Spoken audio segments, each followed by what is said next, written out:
சென்னையில குறைஞ்ச விலைக்கு பிளாட்ஸ் வேணுமா? போரூர்ல எல்லா வசதிகளோடையும் 2 BHK and 3 BHK பிளாட்ஸ் ரொம்ப குறைஞ்ச விலைக்கு கொடுக்கறாங்க.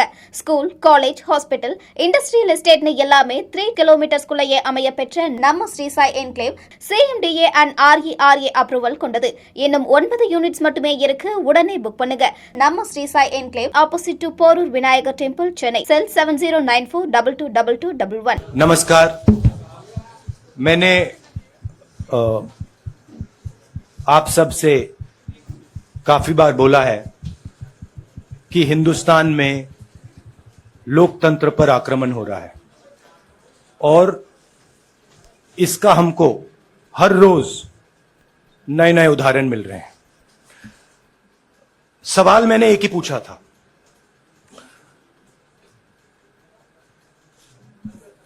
फाउंडेशन पे जाता हूं, अदानी जी की शेल कंपनीज हैं, अदानी जी की शेल कंपनीज हैं, उसमें 20,000 करोड़ रुपया किसी ने इन्वेस्ट किया। अदानी जी का पैसा नहीं है, अदानी जी का इंफ्रास्ट्रक्चर बिजनेस है, पैसा किसी और का है। सवाल यह है, ये जो 20,000 करोड़ रुपए हैं ये किसके हैं? यह सवाल मैंने पूछा। मैंने पार्लियामेंट हाउस में प्रूफ देके, जो मीडिया रिपोर्ट से मैंने निकाला, अदानी जी और नरेंद्र मोदी जी के रिश्ते के बारे में डिटेल में बोला। रिश्ता नया नहीं है, रिश्ता पुराना है। जब नरेंद्र मोदी जी गुजरात के सीएम बने थे तब से रिश्ता है और उसके बहुत सारे पब्लिक प्रूफ्स हैं। हवाई जहाज में मैंने फोटो दिखाई, नरेंद्र मोदी जी बड़े कंफर्ट में बैठे हुए थे अपने दोस्त, अपने मित्र के साथ। पार्लियामेंट में मैंने दिखाई। यह सवाल मैंने पूछा। फिर मेरी स्पीच को एक्सपंज किया गया। मैंने स्पीकर को डिटेल चिट्ठी लिखी, पॉइंट बाय पॉइंट, कि मैंने कहा कि एयरपोर्ट्स अदानी जी को रूल बदल के दिए गए हैं। ये लीजिए रूल की कॉपी जिसको बदला गया है। चिट्ठी लिखी, कोई फर्क नहीं पड़ा।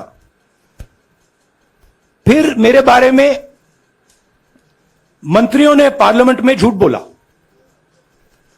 बोला कि मैंने विदेशी ताकतों से मदद मांगी।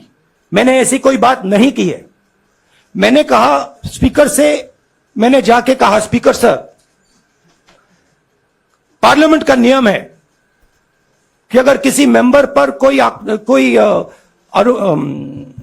एक्यूजेशन लगाता है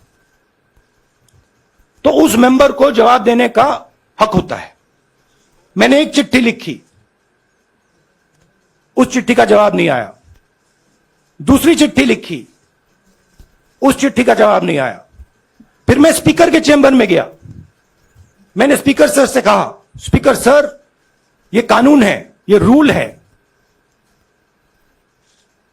इन्होंने झूठा आरोप लगाया है, मुझे आप बोलने क्यों नहीं दे रहे हैं? स्पीकर सर मुस्कुराते हैं, कहते मैं नहीं कर सकता। और फिर उसके बाद आपने सबने देखा क्या हुआ। सवाल पूछना मैं बंद नहीं करूंगा। नरेंद्र मोदी जी का अदानी के साथ क्या रिश्ता है और 20,000 करोड़ रुपए किसके हैं, मैं पूछता जाऊंगा। मुझे कोई डर नहीं लगता इन लोगों से।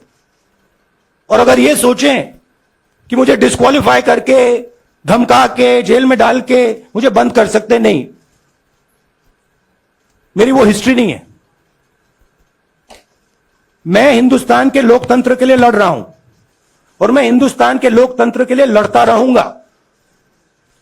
किसी चीज से नहीं डरता हूं, यह सच्चाई है। अब आप सवाल पूछिए। एक एक करके प्लीज। हाँ मोहित, I'll say it in English also. Sorry. I'll say it in English also. The question begins. Few weeks back in Parliament, where I asked the Prime Minister a very specific set of questions. Question number one, 20,000 crore rupees or $3 billion are in shell companies owned by Mr. Adani. Mr. Adani could not have generated this money. He's an infrastructure business. Where did this money come from? Whose money is it? That was the first question. Whose shell companies are there? These companies are working in the defense field. Why does nobody know whose money this is? There is a Chinese national involved in this. Why is nobody asking the question, who is this Chinese national? That was the first question.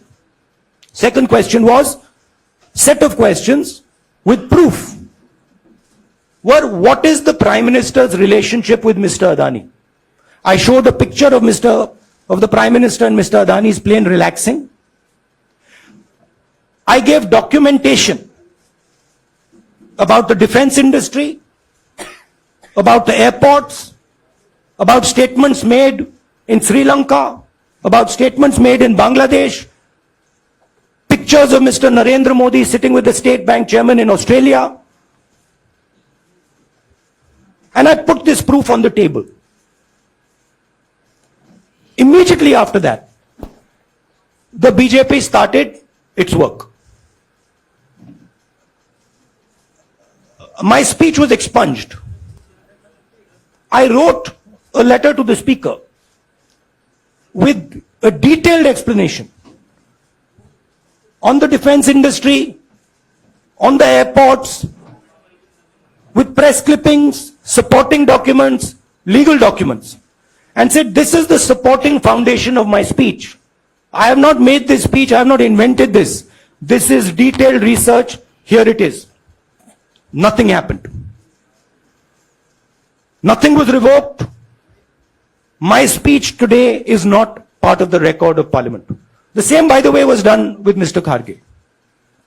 After that, BJP ministers lied about me in Parliament. They made the statement to distract from the Adani issue.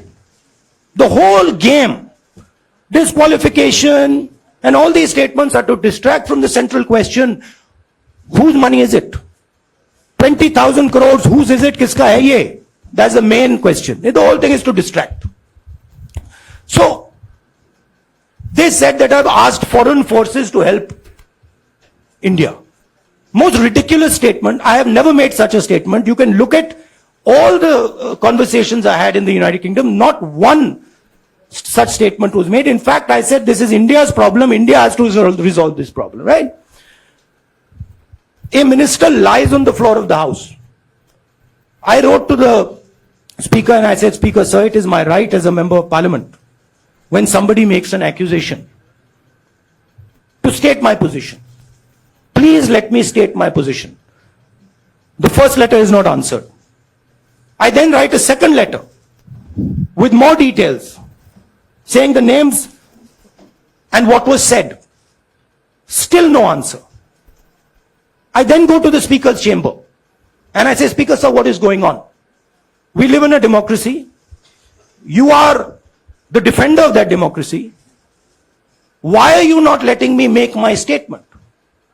The Speaker smiles and says, I cannot do that. Come and have a cup of tea with me. Right? So this is the whole drama that is being orchestrated to defend the Prime Minister from the simple question. Whose 20,000 crore rupees, whose $3 billion went to Mr. Adani shell companies? हाँ जी मोहित एक minute सबको राहुल मौका जी, मिलेगा राहुल जी मोहित दुबे हूं मैं मेरा सवाल ये है कि आप शहीदों By the way, sorry, I just need to finish that. I left out a part. Look, I am here defending the democratic voice of the Indian people. I will continue to do that. I am not scared of these threats, of these disqualifications, of these allegations, of these prison sentences. I don't care. I'm not scared of them. Okay? These people don't understand me yet. I am not scared of them. They are used to everybody being scared of them. I am not scared of them. Right? And I will continue to ask the question. what is the Prime Minister's relationship with Mr. Adani? It is an old relationship. It is a relationship that began when he was Chief Minister of Gujarat. Mr. Adani constructed the idea of Resurgent Gujarat, organized all that. This is a partnership. It's a close partnership. I'm going to keep asking that question. Rahul ji, मैं मोहित दुबे हूं। मेरा सवाल यह है कि आप शहीदों के परिवार से आते हैं। आपकी दादी भी डिस्क्वालीफाई हुई, जनता के बीच गई, आप सत्ता में वापस आए। आज के दौर में राहुल गांधी भी डिस्क्वालीफाई हो गए हैं, क्योंकि तमाम आपने इश्यूज को उठाया, चीन के इश्यूज को उठाया। क्या राहुल गांधी भी जनता के बीच में जाएंगे और वही वापसी फिर से करेंगे? राहुल गांधी भारत जोड़ो यात्रा में 4.5 महीने जनता के बीच में रहेंगे और वो मेरा काम है, वो मैं करता जाऊंगा। हाँ जी, अनवर आज के हिंदुस्तान में जो पहले राजनीतिक पार्टियों को सपोर्ट मिलती थी, मीडिया से मिलती थी, बाकी इंस्टीट्यूशन से मिलती थी, वो नहीं मिलती है। तो ऑपोजिशन की पार्टीज को एक ही रास्ता है, जनता के बीच में जाने का। हाँ जी, अनवर। सर, भारतीय जनता पार्टी ने आप पर ओबीसी समुदाय के अपमान का आरोप लगाया है। इस पर आप क्या जवाब देना चाहेंगे भारतीय जनता पार्टी को? मैं पिछले भारत जोड़ो यात्रा में, आप मेरी कोई भी स्पीच देख लीजिए, मैं वहां कह रहा हूं सब समाज एक हैं, सबको एक साथ चलना चाहिए, भाईचारा होना चाहिए, नफरत नहीं होनी चाहिए, हिंसा नहीं होनी चाहिए। तो मेरी पोजीशन बिल्कुल क्लियर है। ये ओबीसी का मामला नहीं है, ये नरेंद्र मोदी जी और अदानी जी के रिश्ते का मामला है। 20,000 करोड़ रुपए जो अदानी जी को पता नहीं कहां से मिले, उसके बारे में मैं सवाल पूछ रहा हूं और उसका जवाब चाहिए। बीजेपी ध्यान को भड़काने की कोशिश करती है, कभी ओबीसी की बात करेगी, कभी विदेश की बात करेगी, कभी कुछ और बात करेगी, कभी डिस्क्वालिफिकेशन की बात करेगी, मगर सवाल यही है 20,000 करोड़ रुपए, $3 बिलियन किसका था? संजय मिश्रा। और वो अदानी का पैसा नहीं हो सकता। संजय मिश्रा।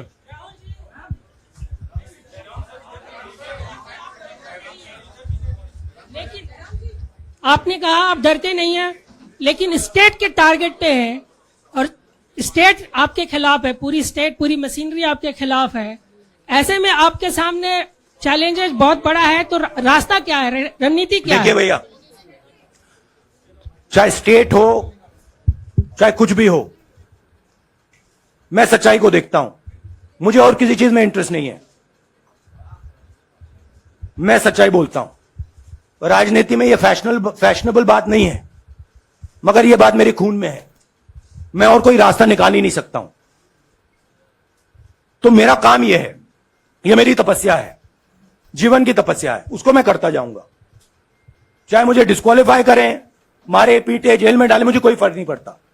मुझे अपनी तपस्या करनी है। इस देश ने मुझे सब कुछ दिया है। शांत हो जाइए। इस देश ने मुझे सब कुछ दिया है, प्यार दिया है, इज्जत दी है, इसलिए मैं ये करता हूं।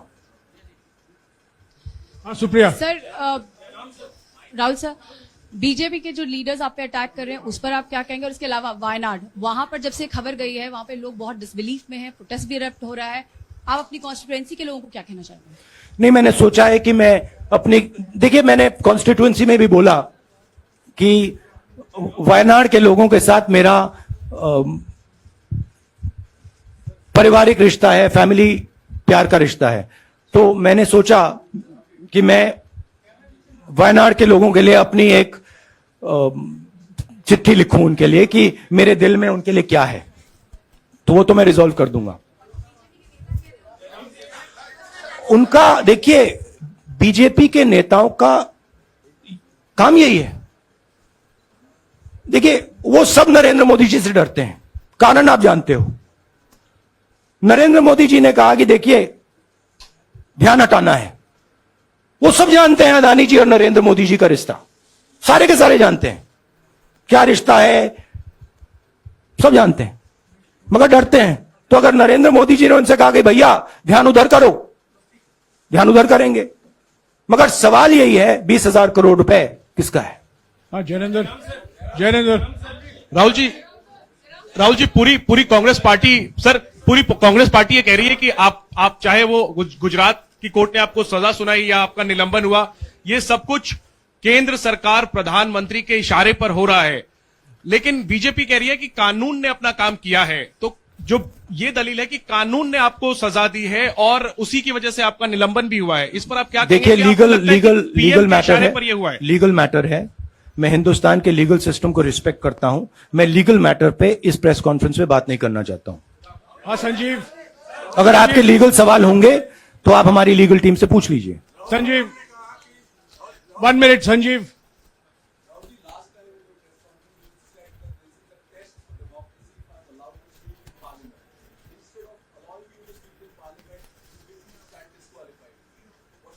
No, look, please understand why I have been disqualified. I've been disqualified because the Prime Minister is scared of my next speech. He's scared of the next speech that is going to come on Adani, right? I've seen it in his eyes. So he's terrified of the next speech that is going to come, and they don't want that speech to be in Parliament. That's the issue. That is why, first the distraction, now the disqualification. Please don't be confused about this matter. There is a deep relationship between Narendra Modi ji and Mr. Adani. There is a question. 20,000 crore rupees have suddenly arrived in Mr. Adani's shell companies. Where has this money come from? Whose money is it? It is, some of these companies are defense companies. Why is the defense ministry not asking this question? Why is the defense ministry not asking the question? But please explain to us, whose money is this that is being spent on our drone development, that is being spent on our missile development, that is being spent on our ordnance production? Why is the defense ministry not asking this question? हाँ मंजरी, मंजरी, मंजरी please, एक minute मंजरी। सदस्यता की रद्द हुई तो उसके बाद बहुत सारे ऐसे विपक्षी दल जो अभी तक कांग्रेस से दूरी बना के चलते थे वो भी आपके समर्थन में आए। तो आपको क्या लगता है अब वो समय आ गया है जब सारे विपक्ष को एकजुट हो जाना चाहिए? मैं उन सब विपक्षी दलों का धन्यवाद करता हूं कि उन्होंने इस बात में हमारी सपोर्ट की और हम सब मिलके काम करेंगे। रंजीता, जिस बयान को लेकर आपको ये सजा सुनाई गई है, क्या आपको लगता है, आपको अफसोस है उस बयान को लेकर? क्या कहेंगे उस बयान पर? अब देखिए, अब ये लीगल डिस्कशन है, उस पे मैं टिप्पणी नहीं करना चाहता हूं क्योंकि ये कोर्ट में मामला है। मगर मैं जो भी सवाल उठाता हूं वो सोच समझ के उठाता हूं। हाँ जी, नीरज। राहुल जी अभी कुछ ही दिन पहले लक्षद्वीप के सांसद मोहम्मद फैजल की सदस्यता गई थी और बाद में हाईकोर्ट ने स्टे कर दिया था। अभी उनकी मेंबरशिप रीइंस्टेट नहीं हुई है। देखिए, तो सुन लीजिए। हाँ। राहुल जी सुन लीजिए, अभी उनकी सदस्यता रीइंस्टेट नहीं है, लेकिन चुनाव आयोग ने चुनाव की घोषणा करने के बाद उसे रोक दिया था। अगर ऊपरी अदालत से आपको स्टे मिलता है तो आपको उम्मीद है कि लोकसभा स्पीकर भी आपकी सदस्यता को बहाल कर देंगे? मुझे उम्मीद में कोई इंटरेस्ट ही नहीं है। चाहे मुझे सदस्यता मिले ना मिले, मैं अपना काम करूंगा। अगर ये मुझे परमानेंटली डिस्क्वालीफाई कर दें तो भी मैं अपना काम करूंगा। अगर मुझे रीइंस्टेट कर दें तो भी मैं अपना काम करूंगा। मुझे कोई फर्क नहीं पड़ता मैं पार्लियामेंट के अंदर हूं या बाहर हूं, कहां हूं। मैंने आपसे कहा मुझे अपनी तपस्या करनी है, मैं उसको करके दिखाऊंगा। आपके लिए नहीं, अपने लिए। रवि, एक मिनट रमन, हाँ। एक मिनट रमन।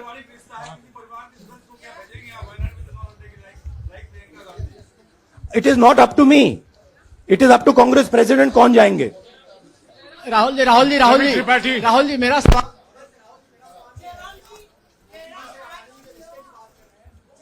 आपके यहाँ बैठे हैं। हाँ। दोनों मुख्यमंत्रियों का भी अडानी जी से रिश्ता है, उनके साथ लेन देन का मामला, उसका कहा धंधे का मामला है। लेकिन क्या धंधे का मामला, क्या बात कर रहे हैं? ये धंधा रोकेंगे ये लोग? जिनके पास जो भी स्टेट का उनके साथ नाता है, जो भी बिजनेस चल रहा है, वो बिजनेस रोका जाएगा क्या? देखिए, सिंपल सी बात है, आप डिस्ट्रैक्ट करने की कोशिश मत कीजिए। 20,000 करोड़ रुपए अदानी जी की शेल कंपनीज में कहां से आए? आप इंक्वायरी कीजिए। अगर बात निकली कि हमारे चीफ मिनिस्टर का पैसा है तो इनको जेल में डाल दीजिए। अगर बात निकली तो किसी और का पैसा है तो उसको जेल में डालिए। हाँ Siddharth sir, Rahul sir, please Rahul madam sir. 1 minute. Madam आप लोकतंत्र को समझिए। ये जो पैनिक रिएक्शन इन्होंने किया है नरेंद्र मोदी जी ने, इससे सबसे ज्यादा फायदा मिलेगा विपक्ष को। ये इन्होंने हमें हथियार पकड़ा दिया है। ये आप बात समझिए। ये मोदी जी पैनिक में आ गए कि बात निकल जाएगी, ये 20,000 करोड़ रुपए किसके हैं, डर गए, घबरा गए। इन्होंने पूरा सीक्वेंस शुरू कर दिया। ये विपक्ष को सबसे बड़ा इन्होंने हथियार दिया है। राहुल जी, क्योंकि जनता के माइंड में अब एक सवाल आ गया है कि जनता जानती है कि अदानी जी भ्रष्ट व्यक्ति है। अब जनता के माइंड में यह सवाल उठा है कि इस भ्रष्ट व्यक्ति को हिंदुस्तान का प्रधानमंत्री क्यों बचा रहा है। यह मतलब अब सब कुछ बीजेपी के लोग, नरेंद्र मोदी जी सब कुछ इस व्यक्ति को बचाने के लिए क्यों कर रहे हैं। दूसरा सवाल, बीजेपी के लोगों ने कहा कि अदानी पर आक्रमण देश पर आक्रमण है। मतलब इनके माइंड में देश अदानी है और अदानी देश है। बात समझिए। राहुल जी, हाँ सिद्धार्थ। राहुल जी, मेरा सवाल आपसे सिद्धार्थ। ये है कि जब आप ये फैसला सामने आया, आपको मैक्सिमम पनिशमेंट जो है इसमें जो हो सकती है वो आपके लिए मुकर्रर की गई। इस बीच कई लोगों ने यह भी कहा, आपके पार्टी के भी एक सांसद ने कहा कि कम से कम जज को यह देखना चाहिए था कि सामने जो शख्स है वो एक गांधी परिवार से आता है। इस पर आप क्या कहेंगे? और आपको लगता है मैक्सिमम पनिशमेंट जो है आपके केस में, मैक्सिमम पनिशमेंट आपके लिए मुकर्रर की गई, क्या आपको इसके पीछे क्या कहना है आपका? वही मैंने कहा, अगर डिस्ट्रैक्शन करना है, मैक्सिमम पनिशमेंट की तो जरूरत है। मिनिमम पनिशमेंट से बात थोड़ी बनेगी। मैं तो सोच रहा था भैया 5 साल होते, 7 साल होते, 10 साल होते, वो भी मिल जाता। मुझे क्या फर्क पड़ रहा है यार Rajdeep,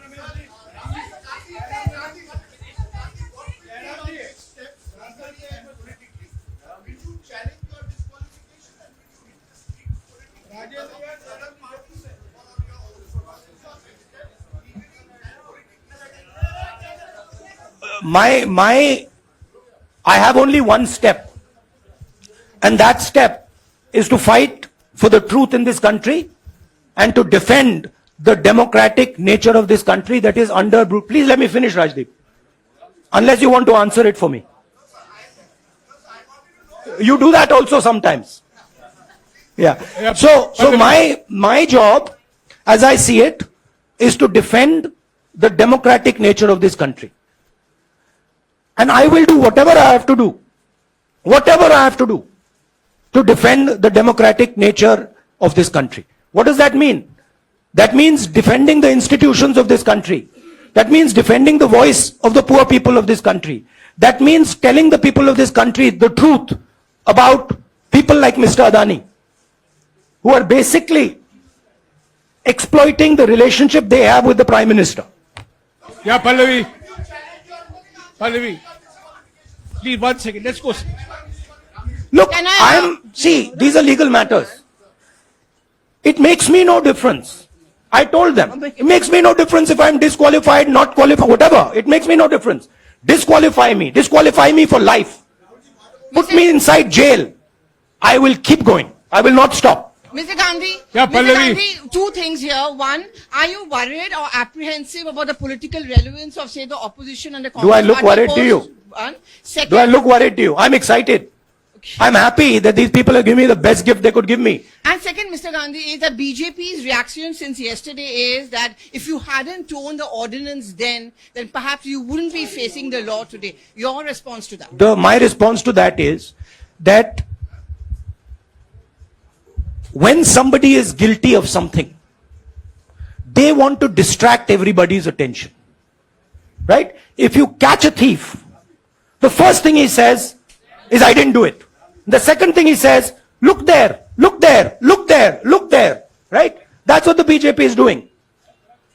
We have caught 20,000 crore rupees entering Mr. Adani's companies. Nobody knows whose money that is. That money cannot be Mr. Adani's money. He does not generate this type of money. So that money has come from someone.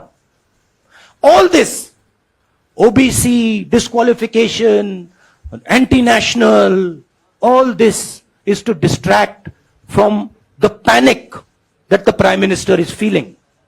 That his relationship with Mr. Adani is going to be exposed. Let me tell you, that relationship is going to be exposed. Nobody is going to stop that. It is going to happen. Because the opposition is going to press this thing until we find the answer. हाँ रवि सिसोदिया जी को दे दो।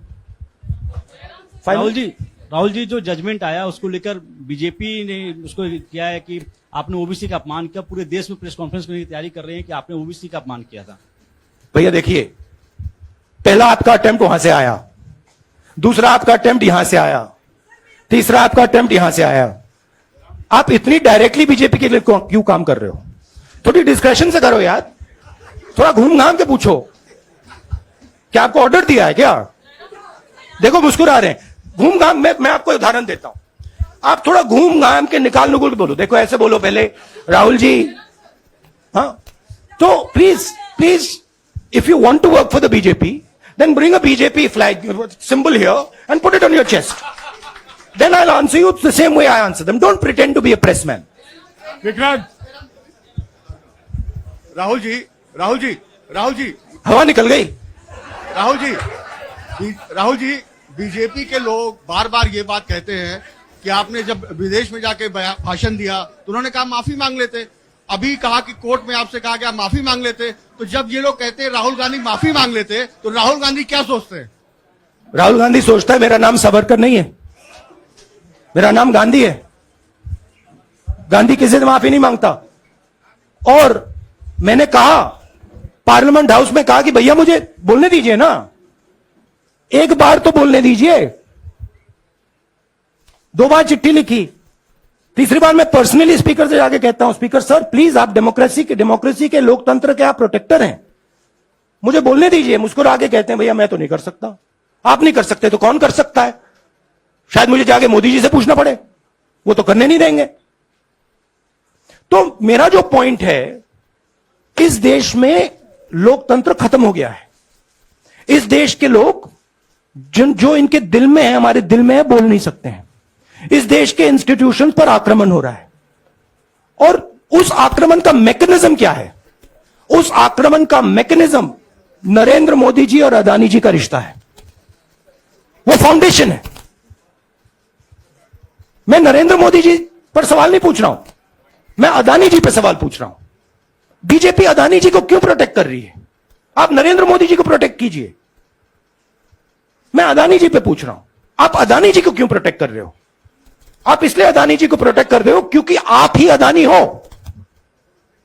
Thank you.